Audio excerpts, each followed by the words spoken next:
El presente video es acerca de la fisiología del sistema respiratorio. Para entender mejor cómo funciona el sistema respiratorio, vamos a hablar de la anatomía de las vísceras correspondientes. El sistema respiratorio empieza por la cavidad nasal, le siguen los senos paranasales, una porción nasal de la faringe, la laringe, la tráquea. Esta tráquea se bifurca en los bronquios. Internamente van a estar los bronquiolos y por último tenemos los pulmones. Los pulmones constan de una lobulación. Ambos tienen un lóbulo craneal y un lóbulo caudal. En el pulmón derecho vamos a encontrar un lóbulo medio y un lóbulo accesorio también. La ventilación pulmonar es el primer capítulo de la fisiología del sistema respiratorio. Esta fisiología se va a dividir primero en la función respiratoria. Como sabemos o como les voy a explicar, la principal función del sistema respiratorio es el intercambio de oxígeno y dióxido de carbono entre la intemperie o el medio externo y los tejidos. El aparato respiratorio también es importante en la termorregulación, es decir, en la temperatura corporal, en el metabolismo de sustancias endógenas y exógenas, en la protección del animal, controla la inhalación de polvo, gases tóxicos y agentes infecciosos. Continuando con la ventilación pulmonar, vamos a decir que es el proceso por el cual el pulmón transporta oxígeno desde el medio ambiente hacia los alvéolos y dióxido de carbono, que es el producto del metabolismo del sistema respiratorio, desde los alvéolos hacia el medio ambiente. En la ventilación pulmonar interviene o incluye, como dice aquí, la inspiración y la expiración. La inspiración es la entrada del aire y la expiración la salida del aire. Más adelante les voy a explicar con especificidad estos dos procesos. Si hablamos más específicamente de la ventilación pulmonar, vamos a encontrar la ventilación alveolar, que como dice su nombre se va a dar en los alvéolos. Estos están al final de los bronquiolos. La ventilación alveolar se define como la velocidad a la que llega el aire nuevo a las zonas de intercambio gaseoso en los pulmones en las que el aire está próximo a la sangre pulmonar. Como ven, aquí están los alvéolos, la sangre pulmonar estaría aquí y, como les acabo de explicar, es la que está próxima a la sangre pulmonar. Vamos a hablar sobre los volúmenes pulmonares. Tenemos dos tipos de volúmenes, que son el estático y el dinámico. Primero, entre los estáticos, que son los que vamos a tratar en este capítulo, tenemos el volumen corriente, que es todo lo que se inspira y expira el animal en una respiración normal, sin agitación. Es este de aquí que tenemos en el rango de aquí. Esta es una respiración normal. Luego tenemos también lo que es el volumen inspiratorio de reserva y el expiratorio de reserva de igual manera. Como pueden ver, el rango inspiratorio es mayor por la fuerza que se ocupa en esta respiración, y mientras que el expiratorio es menor. Cabe recalcar que en estos dos volúmenes se ocupa una fuerza de respiración. El tercer volumen es el volumen residual, o también llamado espacio muerto, que ocurre en la expiración. Es una pequeña cantidad de aire que no se elimina y permanece atrapada en los alvéolos. No todo el aire que inspiramos se va a transformar en la expiración en CO2, o se va a eliminar como CO2. Al sumar estos tres volúmenes vamos a obtener la capacidad pulmonar total, que conlleva todo el rango de los volúmenes. Para que se realice la ventilación pulmonar también decimos que se requiere de energía muscular. Como ven aquí en los gráficos, en la inspiración el diafragma desciende y mayoritariamente trabajan los músculos intercostales. En la expiración el diafragma asciende. Los músculos respiratorios realizan un trabajo muy importante durante la inspiración, pero no tanto en la expiración. Los pulmones se encuentran en la cavidad torácica, están rodeados de líquido pleural y este líquido lubrica las paredes pulmonares para evitar la fricción durante los movimientos pulmonares. La expiración continúa del exceso de líquido pleural por los conductos linfáticos. Estos van a crear una presión negativa entre la superficie visceral del pulmón y la superficie pleural parietal de la cavidad torácica, dando así una firme adherencia entre lo que son los pulmones y la cavidad torácica. Seguidamente tenemos las presiones pulmonares. La primera presión es la presión pleural, es la presión del líquido que está entre la pleura pulmonar y la pleura de la pared torácica y es la presión necesaria para mantener los pulmones extendidos. La presión alveolar es la presión del aire que hay en el interior de los alvéolos pulmonares. Tenemos también la presión transpulmonar, que sería la diferencia entre la presión pleural y la presión alveolar. Por último tenemos la distensibilidad pulmonar, que es el volumen al que se expanden los pulmones por el aumento de la presión transpulmonar. La expansión de los pulmones se da en la expiración. Como pueden ver aquí, la diferencia de distensión entre un pulmón inspirado y un expirado. La distensibilidad pulmonar va de la mano con el trabajo de elasticidad, que consiste en que el pulmón se distienda al absorber el volumen de aire necesario. A continuación les voy a hablar acerca de la vascularización pulmonar. Para esto tenemos la circulación pulmonar y la circulación bronquial. La circulación pulmonar, como podemos observar aquí, es la encargada de llegar a los espacios capilares, alveolares, para participar en la hematosis. Su endotelio responde de manera inversa que la circulación sistemática a los mismos estímulos. Por ejemplo, tenemos como el CO2 vasoconstriñe y la circulación sistemática vasodilata. No posee sistema valvular. Las vénulas postcapilares son estructuralmente idénticas a las arteriolas precapilares. Esta circulación termina en el atrio izquierdo con la sangre arterial que va hacia la circulación sistemática. De la circulación pulmonar también podemos decir que es toda la sangre que pasa a través de un órgano que es el pulmón, obviamente. Cuando el gasto cardíaco aumenta, como se lo hace durante el ejercicio físico, la circulación pulmonar debe acomodarse a esto sin que haya un aumento del trabajo del ventrículo derecho, como podemos ver aquí, evitando el gasto del mismo. Las arterias pulmonares principales y las más pequeñas adyacentes a los vénulos y conductos alveolares son musculares. Tenemos así que en el cerdo, la vaca, tiene una capa muscular interna muy gruesa por ser animales grandes. En el caballo tiene menos músculo y la oveja y el perro simplemente una capa delgada. Los vasos alveolares son capilares con una pared delgada que perfunden el tabique alveolar. Los vasos extraalveolares son arterias, venas, arteriolas y vénulas pulmonares. La presión pulmonar se puede medir mediante la introducción de un catéter a través de la vena yugular hasta el ventrículo derecho de la arteria pulmonar. La resistencia vascular pulmonar también se calcula con una fórmula que nosotros podemos generalizarla como RBP igual Rab menos pi sobre Q, en donde el Rab es la presión arterial pulmonar media, el pi es la presión auricular izquierda y Q es el gasto cardíaco que se tiene. A continuación yo les voy a hablar acerca del intercambio gaseoso.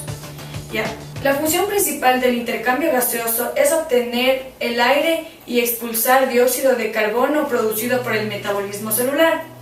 Las vías respiratorias comunican el exterior con los pulmones, que son los órganos encargados en esta función. En cada inspiración, el aire que penetra y atraviesa las fosas nasales, donde se calienta y humidifica para seguir su recorrido a través de la faringe, la laringe y la tráquea, y los bronquiolos hasta alcanzar la profundidad del tejido pulmonar. En los alvéolos se produce el intercambio gaseoso entre el aire y la sangre mediante un proceso de difusión pasiva de gases que tiende a igualar la construcción de uno y otro lado de la membrana capilar con la expiración del aire, y se abre el oxígeno cargado de dióxido de carbono y es expulsado hacia el exterior. El diafragma y los músculos intercostales permiten que suceda la entrada y salida del aire. Como podemos observar, aquí tenemos el capilar y el alveolo que produce la presión para que el oxígeno salga. Ya. Y en el diafragma, como les expliqué, el diafragma y los músculos intercostales ayudan para que esta presión se realice. Ahora seguimos con el movimiento del oxígeno. El aire limpio que entra en los pulmones transporta oxígeno a los alveolos. La cantidad de aire presente en el aire o disuelto en el fluido se puede expresar como presión parcial, la cual se mide en centímetros de mercurio. La presión parcial del oxígeno en el aire dentro de los alveolos es de 104 milímetros de mercurio. El dióxido de carbono que entra a los alveolos desde la sangre provoca que la concentración de dióxido de carbono en el aire de los alveolos sea de 40 milímetros de mercurio. El dióxido de carbono se elimina continuamente de los alveolos cuando se expira el aire. La sangre que viene del corazón en los extremos arteriales de los capilares pulmonares tiene una presión parcial de oxígeno o de PO2 de 40 o una PCO2 de 45. Consiguiente, el oxígeno se difunde de los alveolos a la sangre y el dióxido de carbono se difunde de la sangre a los alveolos debido a esta diferencia de presiones parciales. Como podemos observar lo explicado, el dióxido de carbono se intercambia con el oxígeno. El oxígeno y el dióxido de carbono se difunden hasta que no hay diferencia en la presión parcial del aire y sangre. Alcanzando este punto, no hay movimiento neto de O2 o CO2. Por lo tanto, en las terminaciones venosas de los capilares pulmonares, la PO2 de la sangre y de los alveolos es de 104 y la PCO2 en la sangre en los alveolos es de 40. Parte del oxígeno de la sangre se utilizó para alimentar el tejido pulmonar. Consecuentemente, la PO2 de la sangre arterial que sale del corazón es de 95. El oxígeno difunde fuera de las terminaciones arteriales del tejido de los capilares hacia el fluido del tejido y luego a las células, mientras que el dióxido de carbono se difunde en las células del fluido del tejido y luego a la sangre, debido a las diferencias en las presiones parciales. En las terminaciones venosas de los capilares de los tejidos, la PO2 en la sangre equivale a la PO2 en el fluido del tejido. Y la PCO2 en la sangre equivale a la PCO2 en el fluido del tejido, por lo cual no hay más movimiento neto del CO2 o del O2. En este punto, la sangre transporta el CO2 y el O2 a los pulmones. Todos estos intercambios ocurren simultáneamente en el cuerpo. Ahora vamos a cambiar de tema. La circulación bronquial es muy diferente a la circulación pulmonar que acabamos de hablar. Es la encargada de nutrir al parénquima pulmonar y los bronquios y bronquiolos. Hay dos arterias bronquiales, para el pulmón izquierdo y para el pulmón derecho. Se origina de la aorta torácica. A veces la arteria bronquial derecha se origina de la subclavia derecha o de la arteria torácica interna.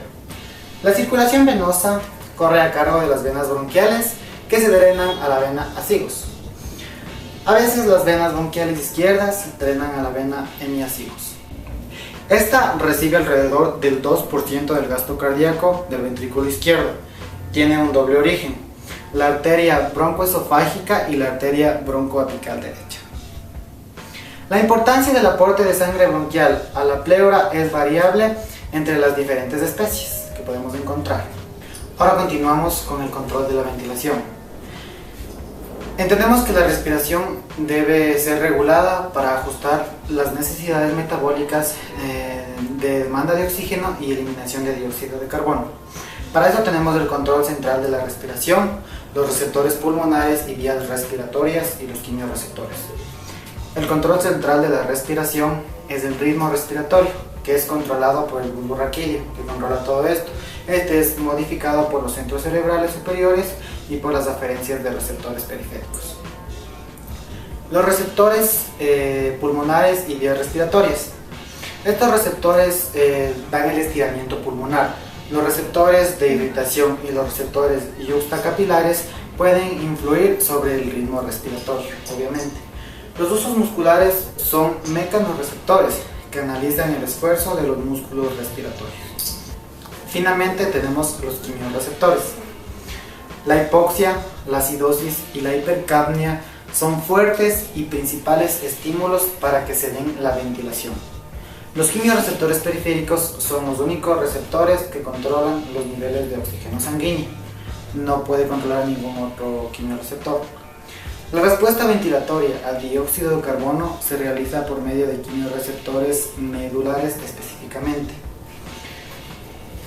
Cuando subimos a niveles o altitudes elevadas, esto viene acompañado de la disminución parcial del oxígeno que se inspira.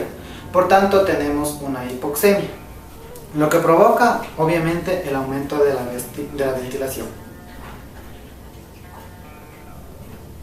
Para finalizar con la fisiología del sistema respiratorio animal, les voy a hablar sobre las funciones no respiratorias del pulmón. Entre estas funciones tenemos los mecanismos de defensa del aparato respiratorio. El aire puede contener agentes infecciosos como bacterias, virus, alergénicos como polen. Estos van a ayudar a que se activen las defensas inespecíficas y también las defensas específicas.